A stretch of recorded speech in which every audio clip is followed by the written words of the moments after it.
A finales del 2020 se inició uno de los ciclos de articulación y protesta más activos de los últimos años de la sociedad civil cubana. El 2021, de la mano del movimiento 27N, recogió ese influjo y lo multiplicó. El manotazo de Alpidio Alonso a Mauricio Mendoza demostró ser también el preludio de la respuesta oficial que el gobierno cubano le daría a todas y cada una de las protestas públicas que nos acompañaron a los cubanos a lo largo del año 2021. Para comenzar, contemos un poco cómo fue ese manotazo. Era 27 de enero, la víspera del natalicio de José Martí, y por ese motivo algunos miembros del 27N habían decidido unirse para rendir homenaje al apóstol en espacios públicos. Antes de que pudieran llegar a los puntos de encuentro, fueron detenidas por las autoridades las activistas Tania Bruguera y Catherine Bisquet, así como la periodista independiente Camila Costa. Ello propició que parte del grupo decidiera unirse a 3 de sus miembros que tenían planificado un encuentro ese mismo día con Fernando Rojas, viceministro de Cultura, en la sede del ministerio en La Habana. Los jóvenes del 27N se congregaron allí en las puertas del ministerio para protestar por las detenciones arbitrarias de esa mañana y para exigir una respuesta pública y transparente de lo que hasta el momento sucedía. El desenlace, violento. Una decena de funcionarios públicos reprimieron a los artistas con puñetazos y empujones. Cuando eso sucedió, eran cerca de las 12:30 del mediodía. Los manifestantes fueron conducidos en un ómnibus hasta una unidad policial. Allí los interrogaron y sobre las 5:20 de la tarde comenzaron a liberarlos. La toma de los espacios públicos y la exigencia directa de respuestas al poder fueron parte del accionar de la sociedad civil cubana durante todo el 2021. Las formas de expresión de esas exigencias irían creciendo a medida que avanzaba el año. Hemos llegado hasta la Asamblea Nacional del Poder Popular para exigir nuestro derecho como ciudadanos a que dimita el ministro de Cultura, Alpidio Alonso Grau, por los actos de violencia cometidos a las puertas del ministerio el 27 de enero.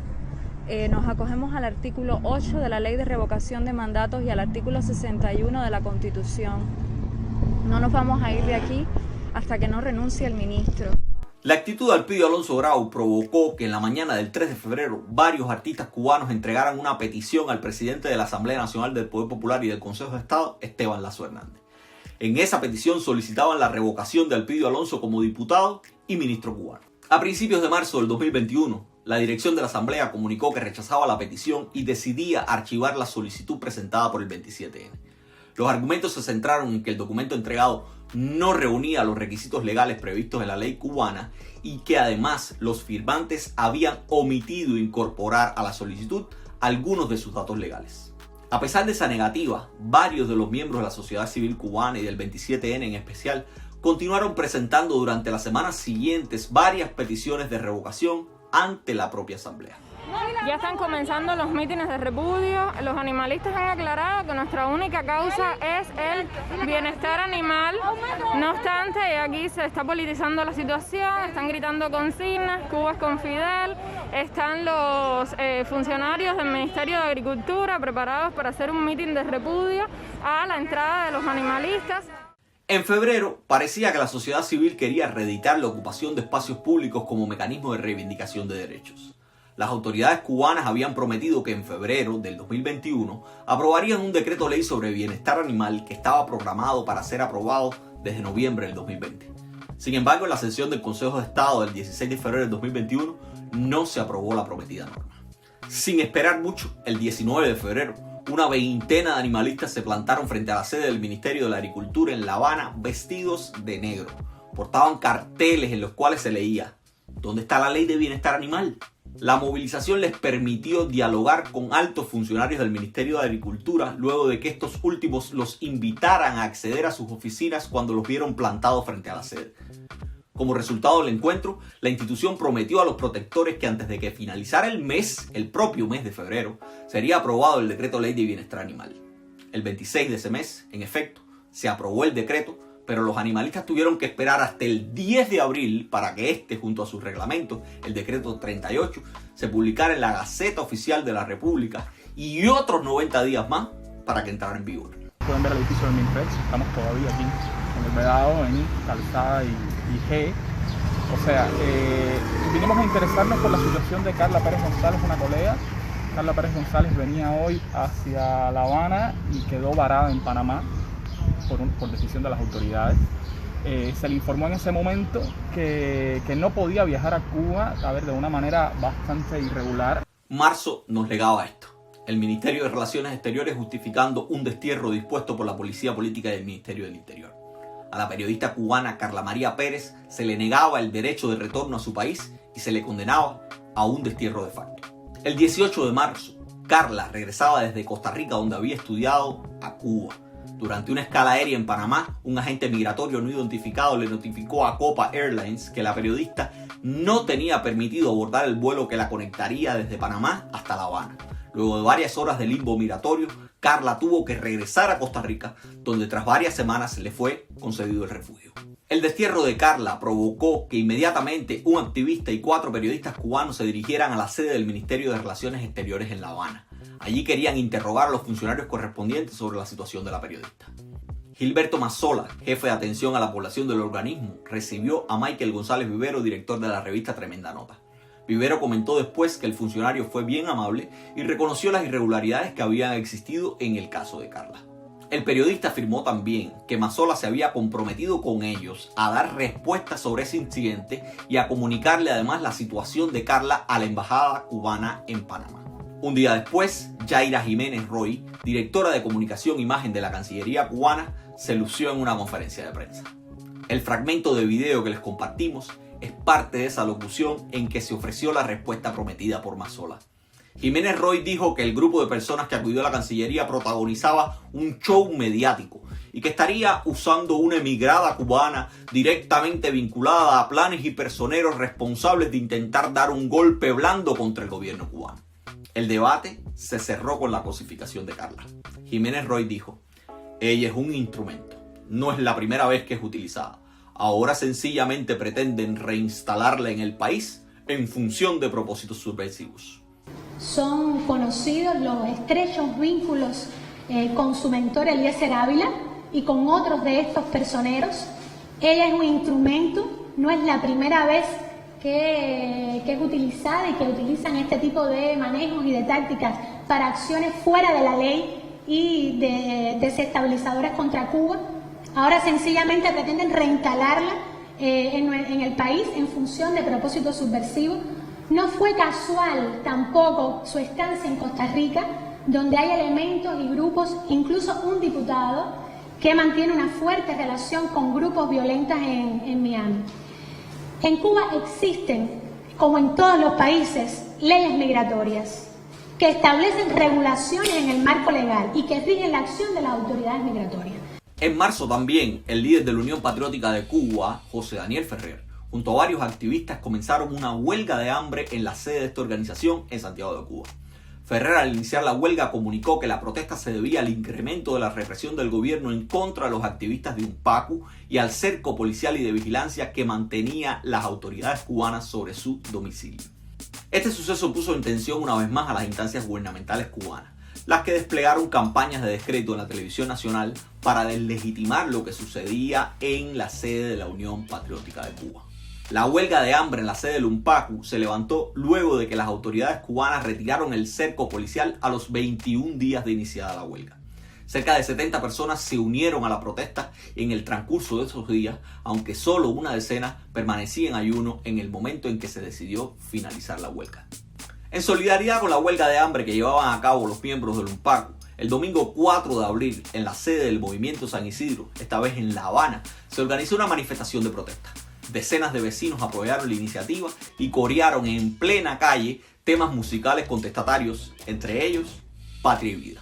Más temprano, agentes de la Policía Nacional Revolucionaria habían intentado apresar al rapero Michael Osorbo, pero la detención fue frustrada gracias a la intervención de amigos y vecinos que lo ayudaron a escapar. Ese fue uno de los motivos principales por el cual el músico sería apresado después, el 18 de mayo, y desde entonces se encuentra en prisión gravemente enfermo. Y entonces quiero apostar por la vida, pero quiero apostar por esa vida, no por la vida que mucha gente dice, no, bueno, en Lima, de que estamos vivos, pero es que no estoy vivo en esa dictadura. Lo que propone para mí a partir de este momento, eso no es vida, eso es muerte. Entonces yo prefiero vivir 9 días, 5 días, un día, 24 horas, pero como hemos vivido ahora mismo en ese espacio de libertad. Y es donde digo que estamos apostando por la vida todos los que estamos luchando ahora mismo. Como parte de todos estos acontecimientos, en abril también, específicamente el día 25, el líder del movimiento San Isidro, Luis Manuel Otero Alcántara, se declaró en huelga de hambre. El artista había sido víctima en días previos de reclusión domiciliaria, vigilancia, cercos policiales, difamación en medios estatales, pero sobre todo una turba enardecida había allanado su vivienda con la venia de la seguridad del Estado y la policía y había destruido sus obras de arte. Ese catálogo de vejaciones resumía para él las justificaciones del inicio de su segunda huelga de hambre luego de la que llevara a cabo en noviembre del 2020. El 2 de mayo, luego de varios días en huelga de hambre y cercado, Luis Manuel sería sacado de su casa por autoridades gubernamentales y trasladado al Hospital Universitario General Calixto García. No sería liberado hasta luego de una larga reclusión hospitalaria obligatoria que duró 29 días. La huelga de Otero Alcántara generó atención y apoyo de sectores varios de la sociedad civil. El 28 de abril, las artistas y activistas y miembros del 27N, Camila Lobón y Caterine Bisquet, llegaron hasta el Boulevard de San Rafael en La Habana Vieja para manifestarse de manera pacífica en apoyo a Luis Manuel. Ambas fueron detenidas junto a Yamil Calafita, que grababa lo que allí estaba ocurriendo. 2 días después de la manifestación de Caterine Bisquet y Camila Lobón en el Boulevard de San Rafael, el 30 de abril, varias personas reunidas en la intersección de la calle Obispo y Aguacate en La Habana Vieja exigieron acceso a la vivienda de Otero Alcántara para conocer sobre su estado de salud. Lo exigieron de manera pacífica mientras se sentaban en el suelo, protegidos entre ellos para evitar así el arresto que terminaría ocurriendo después. Ese día, el 30 de abril, fueron detenidas un total de 13 personas relacionadas con la protesta. Entre ellos el joven universitario Leonardo Romero Negrín, quien portaba un cartel con la frase "Socialismo sí, represión no". De esas 13 personas, 12 fueron acusadas por el delito de desórdenes públicos. En junio, el artista visual Hamlet Labastida decidió regresar a Cuba luego de terminar una residencia artística en Alemania. El 26 de ese mes, 5 días después de su llegada al país y al terminar la cuarentena obligatoria por la COVID-19, fue detenido por la seguridad del Estado y conducido a su cuartel general, Villa Mariscal. Allí sería investigado por el cargo de instigación a delinquir. El motivo del proceso tuvo como raíz la filtración y emisión pública en televisión nacional de un chat privado con un mensaje del artista al grupo de Telegram del grupo 27N. En él, Labastida proponía como posibles acciones del grupo marcar billetes con cuños en alusión al movimiento San Isidro y al 27N. La propuesta nunca se aprobó ni fue ejecutada. Sin embargo, Hamlet sí fue detenido. Días después de su arresto, miembros de la sociedad civil lograron llegar hasta Villamarista para conocer sobre la situación del artista. A partir de entonces se desplegaría una fuerte campaña de denuncia por su liberación. Pero Hamlet permanecería cerca de 90 días privados de libertad. Su excarcelación se produciría el 25 de septiembre y a cambio la imposición del exilio para él y su pareja, Caterine Bisquet. ¡Queremos medicina! ¡Queremos medicina! ¡Queremos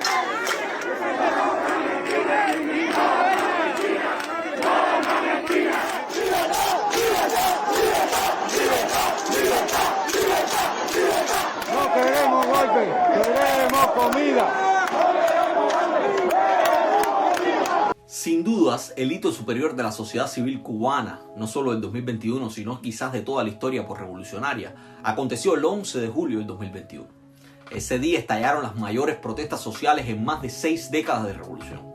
Las mismas se extendieron a más de 60 localidades del territorio nacional. Todo comenzó cerca del mediodía en San Antonio de los Baños, al sureste de La Habana. El 11J tuvo lugar en medio de una severa crisis multifactorial. Entre los puntos más destacados resaltaba la depauperación sanitaria y el impacto de la COVID-19, la dolarización de la economía, el efecto de las sanciones norteamericanas, una nueva crisis energética y un férreo control represivo de las autoridades gubernamentales que venía en escalada desde noviembre del 2020. Las protestas hay que decir que fueron en su mayoría pacíficas. Las demandas eran variadas. Se pidió desde libertad y el fin de la dictadura hasta vacunas para enfrentar la pandemia. A las 4 de la tarde de ese día, el presidente cubano Miguel Díaz-Canel Bermúdez, en alocución televisiva, ordenó el enfrentamiento entre cubanos a quienes llamó revolucionarios por un lado y contrarrevolucionarios o confundidos por el otro. Tienen que pasar por encima de nuestros cadáveres si quieren enfrentar a la revolución. Y estamos dispuestos a todo. A la revolución la defendemos ante todos los revolucionarios y en la primera fila los comunistas.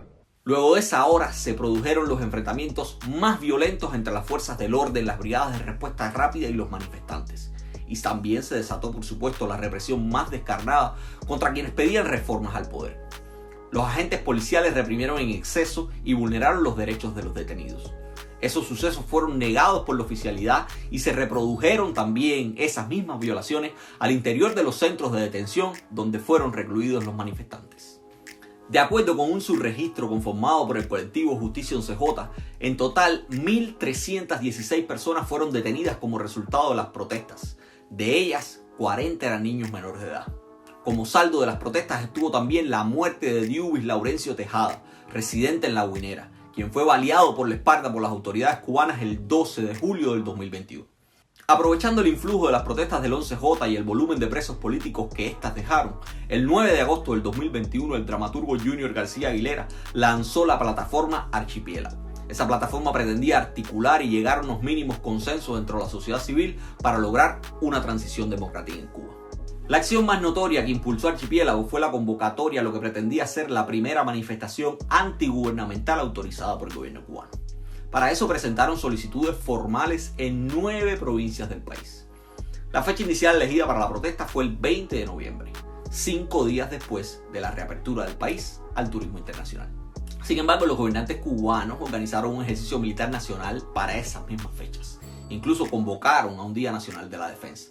Ante ese movimiento político, el 8 de octubre Archipiélago presentó una nueva solicitud ante la Asamblea Nacional del Poder Popular, en la cual le notificaron un cambio de fecha para realizar la Marcha por el Cambio. El 15 de noviembre fue el nuevo día elegido.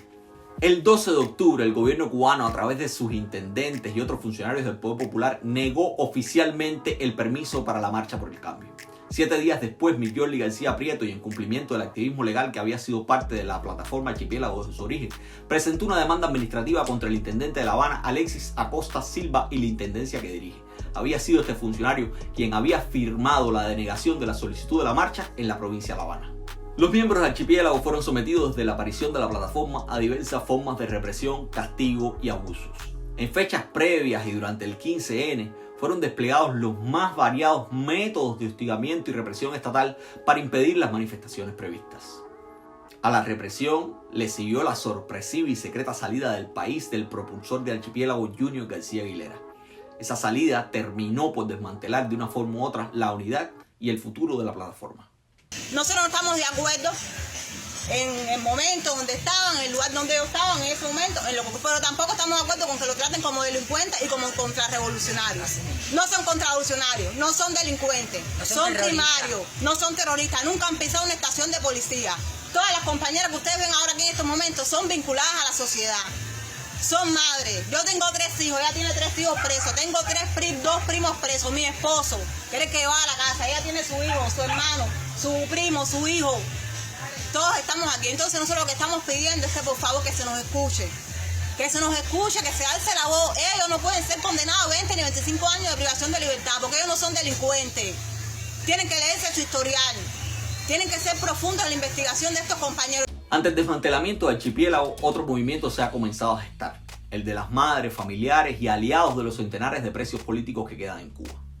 Muchos de estos actores han comenzado a articularse en torno a este tema y han comenzado también a manejar salidas y mecanismos de ayuda a los presos políticos. A las madres se ha sumado la diáspora, la iglesia y cubanos de la isla para impulsar agendas comunes que visibilicen la causa de la libertad de los presos políticos cubanos y además que ayuden a su sostenimiento y al de sus familias. Los últimos compases del 2021 han girado en torno a este tema y a la discusión pública sobre el acoso y la violencia de género. Las denuncias en contra del cantautor Fernando Beque han generado una profunda discusión al interior de la sociedad civil cubana. La politización y las posturas pro y contra revolucionarias no han dejado sin ninguna necesidad de ser parte de ese debate. A estos ritmos la sociedad civil cubana se despide del 2021. Esperemos que el 2022 nos depare buenas nuevas, mayores capacidades de articulación y de acercarnos también a eso que muchos denominan democracia. Nos vemos en la próxima entrega.